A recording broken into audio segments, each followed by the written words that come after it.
and welcome to Enroll-A-Thon Part 2, where we're talking admissions, financial aid, and FAFSA. Students have been kind of slow to begin the application process because they're unsure of what they need to do or what a contributor is.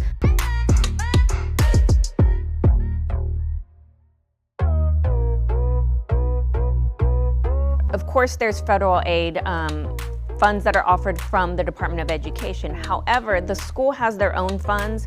The state also has funds that are available, and students who may not qualify for some of those federal funds could receive state or institutional funds. For those who aren't aware, University of Houston Downtown utilizes the Apply Texas application.